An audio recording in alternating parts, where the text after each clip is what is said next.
continuar con ese tema de Lucas 11.1. Solamente lo cito para que de memoria recordemos que ahí es donde hemos estado basando estas meditaciones, donde los discípulos en una ocasión le dijeron: Señor, enséñanos a orar, como Juan también enseñó a sus discípulos. Lo que vemos aquí es que los maestros le enseñaban a sus discípulos la forma en la que se debía orar correctamente. Y en el caso de Jesús, ellos ven a Jesús, ven su forma de orar y se sienten atraídos por ella, estimulados a querer aprender la forma en la que le agrada a Dios que nos acerquemos a Él en oración, y es por eso que le hacen la petición: enséñanos a orar. Y bien, eso es lo que nosotros deseamos, que Dios nos enseñe a orar. Pero recuerden que estamos tratando de ver no tanto los aspectos de cómo está conformada una oración, de qué va al inicio, qué va en el centro, qué va al final, sino la actitud con la que nos acercamos a Dios en oración, ya que es más importante, no estoy diciendo que lo otro sea menos importante, pero es más importante la actitud con la que nos acercamos a orar que las palabras o que la construcción de la oración. ¿Por qué? Porque, y lo vamos a ver más adelante, en Mateo capítulo 6, Jesús habla acerca de eso. Dice: no sean como los hipócritas, como los fariseos, que piensan que por esto y esto van a ser oídos. No sean como los gentiles, porque ellos oran de esta forma pensando que van a ser oídos. Lo que está diciendo Jesús es: hay muchas formas de orar, y hay personas que se preocupan más del cómo se ve la oración, del cómo ve Dios nuestra actitud del corazón en la oración. Así que eso es lo que quiero, que hermanos, que aprendamos, o quiere Dios que aprendamos en la oración. Vamos un momentico a Santiago capítulo 5. Santiago capítulo 5, versículo 13. Miren lo que nos dice este pasaje. Santiago 5, 13. Andrés, ¿nos puede leer este pasaje, por favor? Búsquelo usted también en sus Biblias, hermanos, hermanas, para que lo leamos. Santiago capítulo 5, versículo 13. ¿Está alguno entre vosotros afligido? Haga oración. ¿Está alguno alegre? Cante alabanzas. Bien, aquí tenemos nosotros, hermanos, no una invitación, algunos lo ven como una invitación, como que bueno, pues me están dando un buen consejo, que cuando yo me sienta de tal manera, pues una opción sería hacer esto. No, aquí hay un mandamiento, hermanos. Aquí hay mandamientos. ¿Está alguno entre vosotros afligido? Haga oración.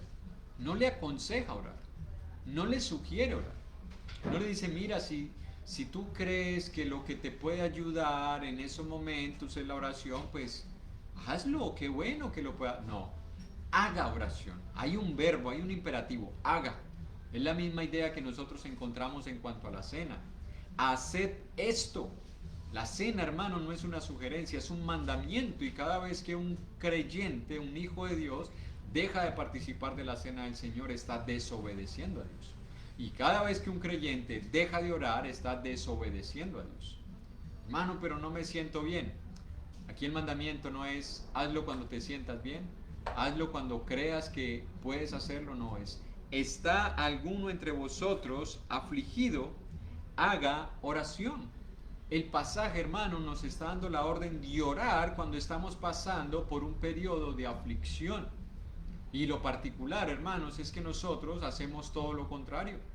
Muchas veces nosotros escogemos no orar cuando estamos pasando por un periodo de aflicción. Pero si el mandamiento es: ora cuando estés afligido, la pregunta es: ¿y cómo debo orar cuando esté pasando por esa situación de aflicción? ¿Cómo debo orar? Porque es lo mismo, nos puede suceder lo mismo que con los niños, que nosotros siempre les hemos dicho: mira, hijo, cuando tengas un problema puedes contar conmigo, y nuestros hijos graban eso en la mente, y cuando están pasando por una situación difícil, cuando están pasando por un problema, entonces vienen y se acercan a nosotros a pedir ayuda, pero no lo hacen en la manera correcta. No sé si usted lo ha experimentado con sus hijos. Es decir, ellos tienen un problema, vienen a pedirnos ayuda, pero no es la actitud correcta.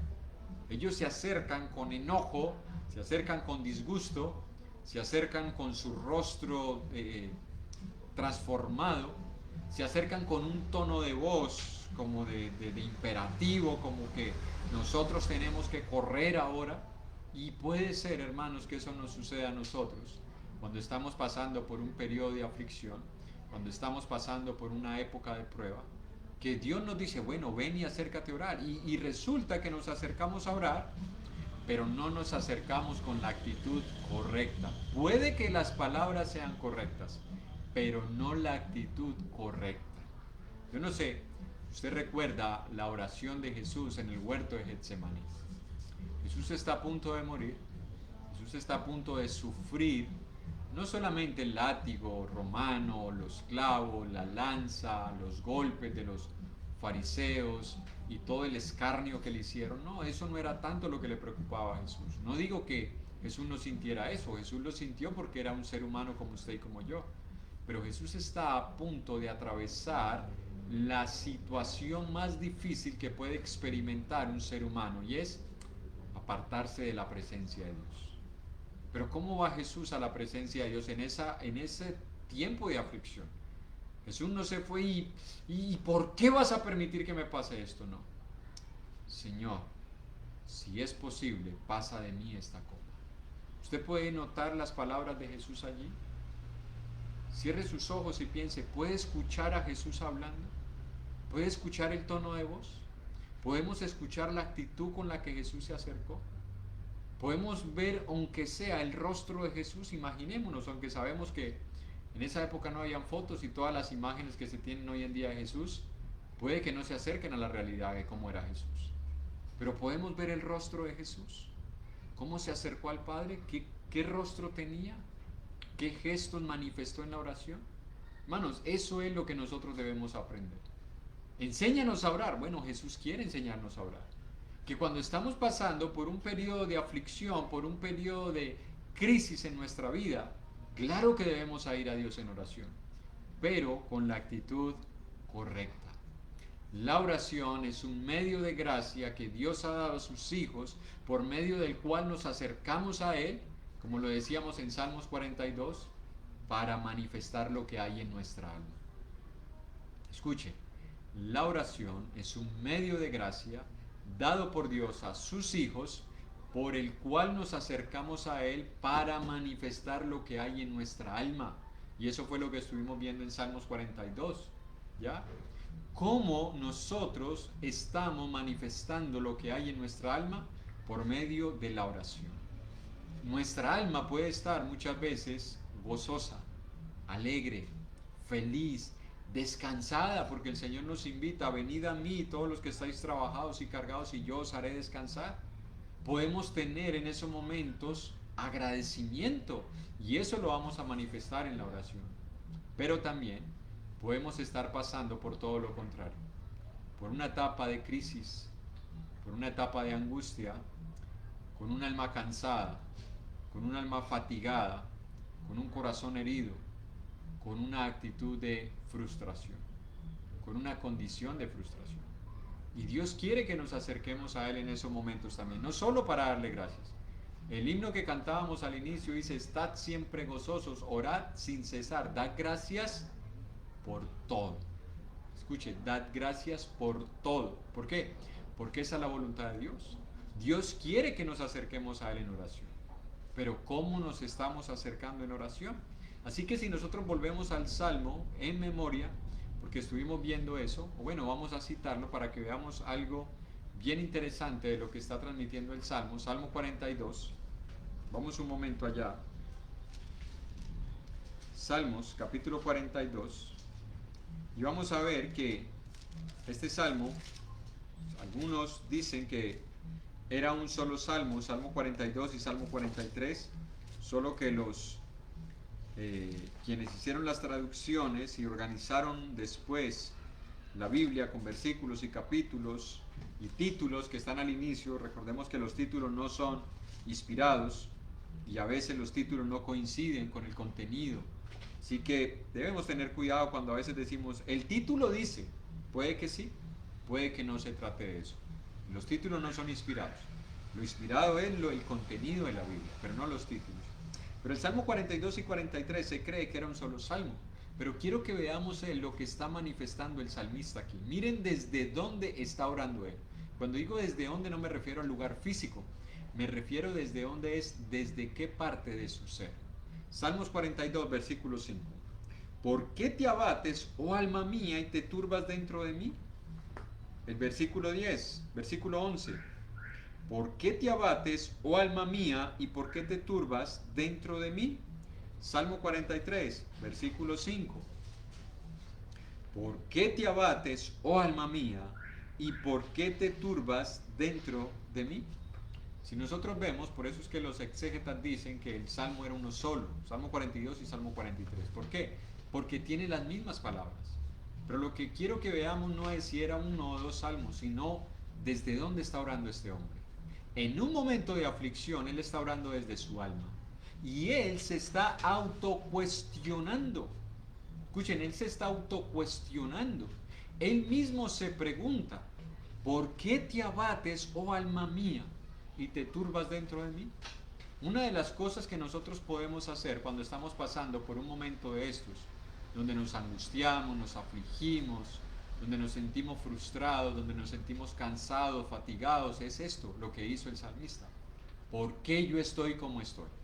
¿Por qué? Porque esas preguntas llevan a poner en perspectiva la causa de la situación en la que nos encontramos.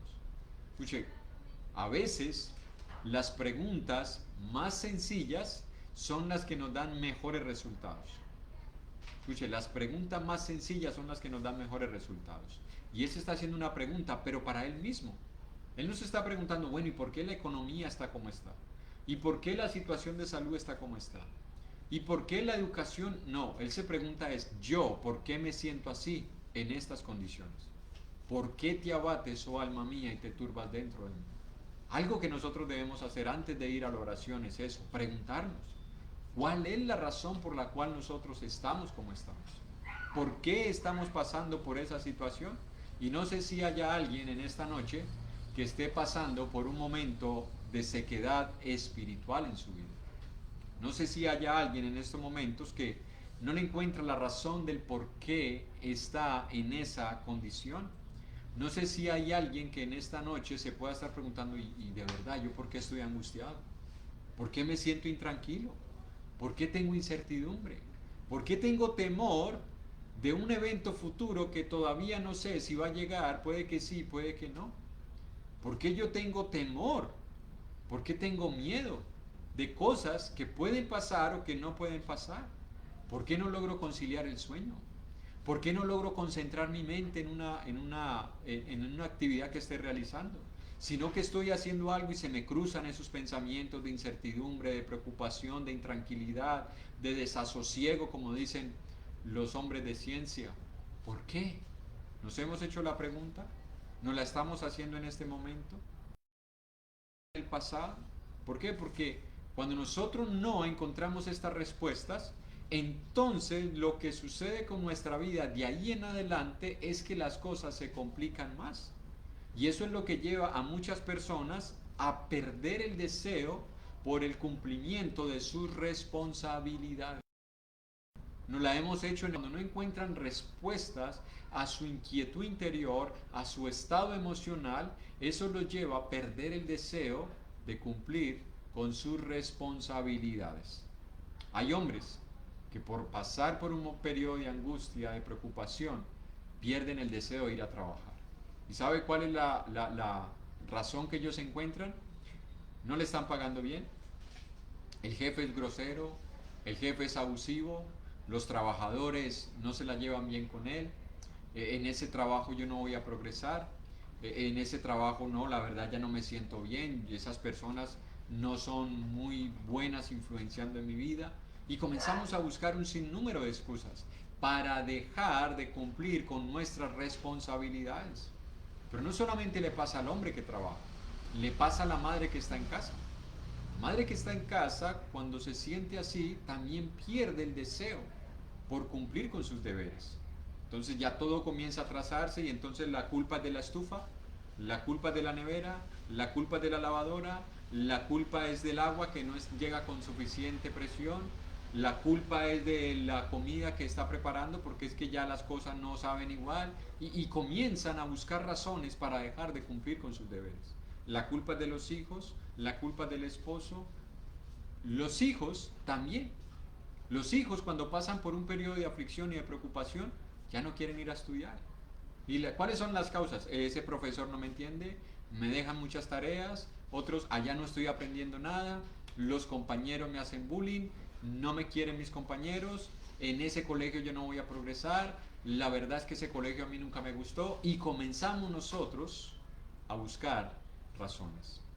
Y los niños no se escapan a esto, porque uno piensa que las aflicciones y las épocas de angustia solamente la viven los adultos o los jóvenes, no, los niños también. Y muchos niños manifiestan que están pasando por una situación de esas en el cambio de su actitud. Se vuelven irritables, cualquier cosa los enoja, los disgusta. Otros se van al otro extremo, se vuelven hipersensibles, lloran por todo. No se les puede dar una orden porque lloran. Se encierran, no quieren hablar, no quieren jugar, no quieren comer. Otros se vuelven egoístas, no quieren compartir. Otros se vuelven agresivos, se vuelven violentos. Hermanos, cuántas cosas nosotros experimentamos en la vida que nos pueden llevar a una situación de aflicción, de angustia, de preocupación. Y la pregunta que nosotros tenemos que hacernos es, ¿por qué yo estoy como estoy? ¿Por qué? ¿Cuál es la verdadera causa? Y puede que nosotros tengamos causas, y puede que nosotros tengamos respuestas, y no una, muchas, incluso algunas bien argumentadas, algunas que incluso muchos de nosotros diríamos, pues hasta tiene razón, la verdad usted tiene razón del por qué usted está en ese estado. Yo en su lugar estaría igual, pero la perspectiva desde la cual nosotros vemos las cosas cambia el panorama, hermanos. Escuche, la perspectiva desde la cual nosotros vemos las circunstancias cambia las cosas. ¿Por qué? Porque la angustia, la tristeza, la aflicción no son el resultado de los problemas. Escúcheme bien, la angustia, la tristeza, la aflicción no son el resultado de los problemas, por muy grandes que sean. ¿Sabe cuál es la causa del por qué nosotros nos encontramos en esa situación? Por la forma en la que nosotros estamos viendo a Dios. Eso es lo que hace la diferencia, hermanos. ¿De qué tamaño es Dios para nosotros? Porque de acuerdo al tamaño que tenga Dios para nosotros, de ese mismo tamaño vamos a ver nosotros los problemas, las dificultades. Entonces, algunos vemos el problema así y a Dios así. Pero cuando nosotros veamos a Dios acá, vamos a ver el problema acá. Y entonces vamos a poder entender las palabras de Jesús. En Juan capítulo 14, versículo 1, no pierda de vista que todo esto tiene como propósito el que nosotros aprendamos la forma adecuada de acercarnos a Dios en oración. Juan capítulo 14, versículo 1, y luego vamos a leer el versículo 27. Hermana Diana, ¿nos puede leer este pasaje? Juan 14, 1 y luego el 27. Me bendice la palabra. No se turbe vuestro corazón. Creéis en Dios, creed también en mí. Y el versículo 27 dice, la paz os dejo, mi paz os doy. Yo no os la doy como el mundo la da. No se turbe vuestro corazón, ni tengan miedo. Escuchen, estas palabras de Jesús están dentro del contexto de lo que es la despedida de Jesús de sus discípulos. Desde el capítulo 13 al capítulo 17, en Marcos capítulo 14, en Mateo capítulo 24, en Lucas capítulo 22, en todos esos pasajes tenemos nosotros esta misma escena, por así decirlo, este mismo periodo. Y ahí nosotros estamos viendo a Jesús que está hablando con los discípulos, que les está diciendo que Él va a morir, que Él va a ir a la cruz, que Él va a partir, que ellos se van a quedar, que a muchos de ellos les va a ocurrir lo mismo, que muchos de ellos van a padecer tribulación, persecución, incluso van a tener que enfrentar la misma muerte. Y entonces las palabras de Jesús son llamativos. ¿Por qué? Porque les está diciendo, no se turbe vuestro corazón. Pero me acabas de decir que te vas a ir, que vas a morir, que vas a ser sepultado, que muchos de nosotros vamos a pasar por lo mismo, que posiblemente muchos de nosotros vamos a sufrir lo mismo que tú, que posiblemente muchos de nosotros vamos a tener que enfrentar la muerte, y tú nos dices que no nos turbemos. Y más aún en el versículo 27 les dice, la paz les dejo, mi paz les doy. Yo no la doy como el mundo la da. No se turbe vuestro corazón, y agrega algo más, ni tengan miedo. Escuche, ni tengan miedo. Escuche, hermano y hermana, ¿por qué es que nosotros muchas veces vamos ante la presencia de Dios cuando estamos pasando por una etapa de tribulación, de aflicción y de angustia con la actitud incorrecta? Porque no hemos entendido cuán grande es nuestro Dios. No hemos entendido cuán grande es nuestro Dios. Todavía no creemos como debiéramos creer en Él.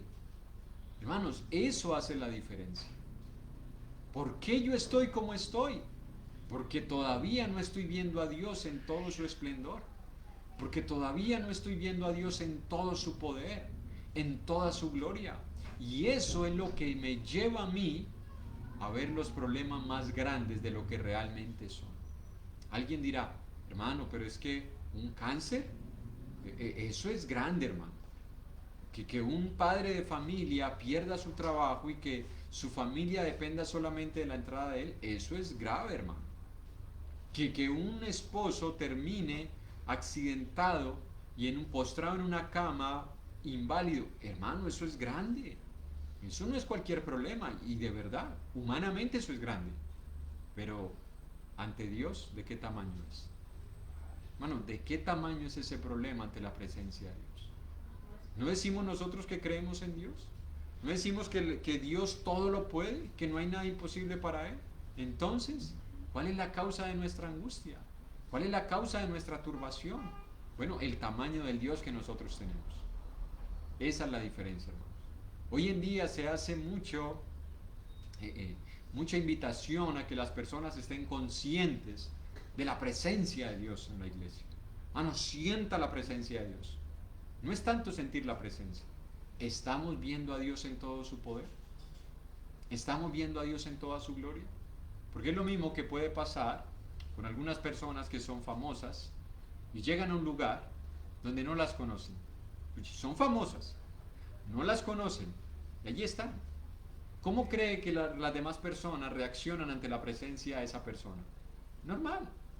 Lo ven como cualquiera, una persona normal. Incluso algunas ni se dignarían a saludarle. Pero ¿cómo sería la reacción de algunas personas que sí saben quién es?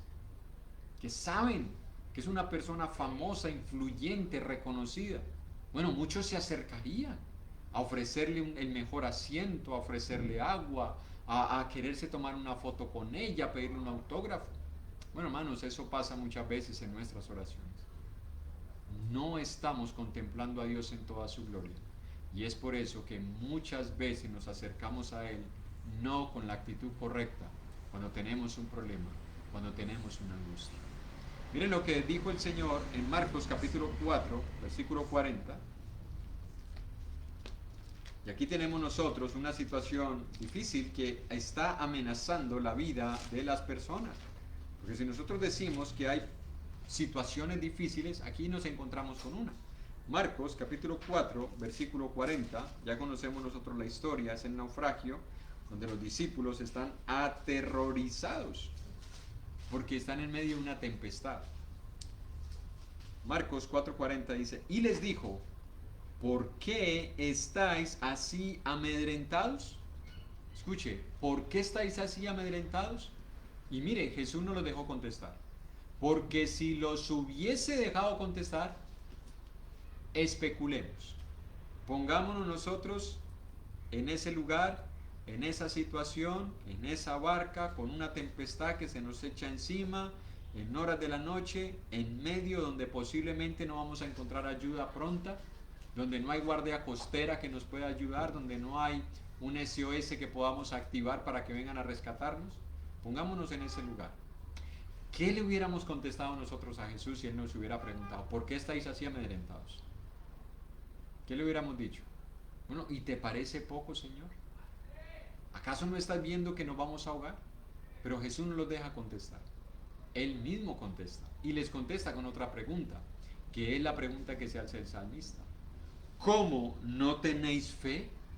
O sea, ¿cuál es la causa, hermanos, del por qué nosotros ante una situación nos angustiamos, nos afligimos, nos llenamos de incertidumbre, de desasosiego, no conciliamos el sueño, no tenemos tranquilidad, no nos podemos concentrar? ¿Cuál es la causa, hermanos? Nuestra falta de fe. Porque Jesús les pregunta, ¿cómo no tenéis fe? Esa pregunta, hermanos, es sorprendente. ¿Cómo es que ellos no tenían fe si andaban con Él? ¿Cómo es que no tenían fe cuando lo han visto hacer milagros? ¿Cómo es que no tenían fe cuando han visto, hermanos, el poder que ha salido de Él? ¿Cómo no van a tener fe si han decidido seguirlo? ¿Cómo no van a tener fe? Bueno, hermanos, eso es lo que nos puede pasar a nosotros en una situación difícil. Perdemos de vista la verdadera fe y comenzamos a vivir por vista y no por fe. Ellos en esos momentos reaccionaron a lo que veían. ¿Qué era lo que veían? Que el mar se les echó encima y que se podían morir. La palabra nos dice, porque por fe andamos, no por vista. Si ellos estuviesen andando por fe, ¿qué hubiesen dicho? ¿Qué hubiésemos dicho nosotros? Con el conocimiento que ya tenemos ahora, en medio de una tempestad. Señor, ¿nos vas a dejar que nos muramos? O, Señora, así es que me vas a llevar a tu presencia. Esta era la forma, Señor. Yo esperaba de otra forma, pero esta es, Señor. Gracias. Gracias porque sé que la muerte no es una pérdida para mí. Sé que la muerte es simplemente el paso obligado para poder estar en su presencia. Hermanos, eso es lo que nosotros necesitamos ver. Y esa es la pregunta que les hace Jesús a los discípulos. ¿Cómo no tenéis fe? Hermanos, preguntémonos en esta noche. Hagámonos esa pregunta nosotros. ¿Cuándo estamos pasando por una situación difícil? O cuando hemos pasado por una situación difícil, o si más adelante vamos a pasar por una situación difícil, respondámonos sinceramente. ¿Por qué yo estoy afligido? ¿Por qué yo estoy angustiado? ¿Por qué estoy intranquilo? ¿Por qué me siento así? ¿Por qué tengo temor de lo que puede que pase o no puede que pase? ¿Por qué he perdido el deseo para hacer las cosas? ¿Por qué he perdido el gusto? Incluso hasta para la misma oración. ¿Por qué? Contestémonos sinceramente. Respondámosle a Dios sinceramente. ¿Por qué nos sentimos así? Porque eso hará la diferencia, hermanos, de cómo nos acercamos nosotros a Dios en oración.